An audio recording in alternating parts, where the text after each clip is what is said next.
Ayan. Good morning mga ka-idol.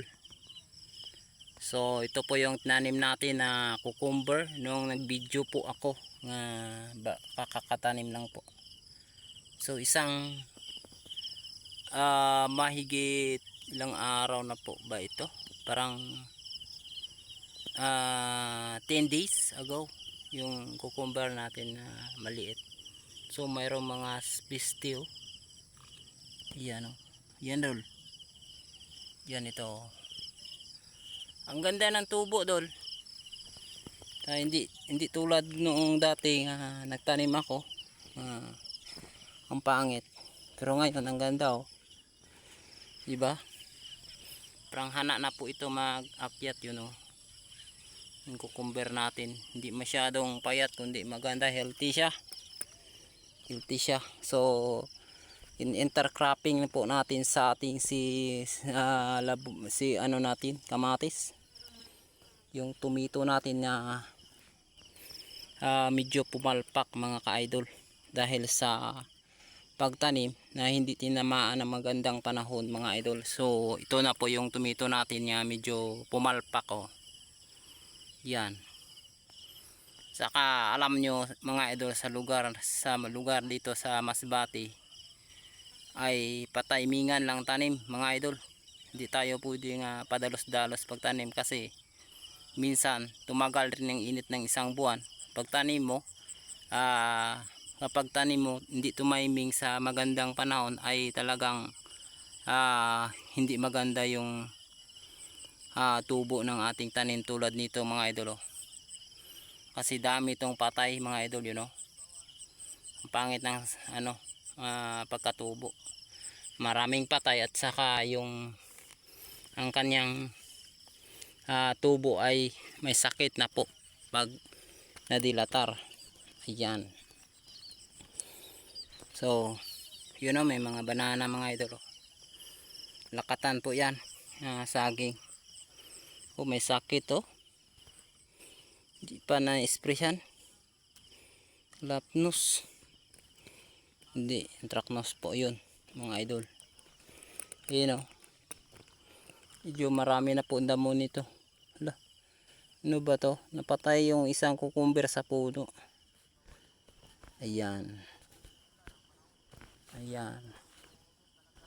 Ito ang ganda natin ng ating cucumber. Siguro yun o. Yun ang ating dating tanim na siling labuyo. Kaya ito ay luma na, talagang pwede na mapapatayin yan. Pero sayang naman kasi tumabang husto mga idol. Yun o, mayroon na palang hinog yung tomato natin pero konti lang talaga. Yan.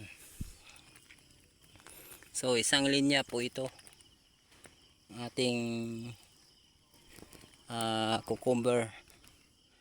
Kailang ang dami naman bunga nito dol. Hindi masyadong mabili dito sa amin kaya konti lang nanim namin. Kasi di uso yung ganitong mga klaseng tanim. So iba yung cucumber, ibang klase yung gusto nila. Di ganito, ang ganda oh. Ang taba, di ba?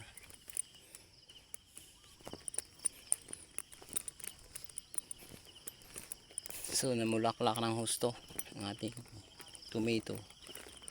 Ang tomato natin. Ayan. Ayan oh. Cucumber natin dol. Ayan. So maganda sana yung tomato dito kapag tumiming ng magandang panahon. Ilang problema hindi tumiming oh. Yan oh. So makita naman talaga natin dolo. Ayan. Ayan. Diba? Ito magandang tubo dito bandaw.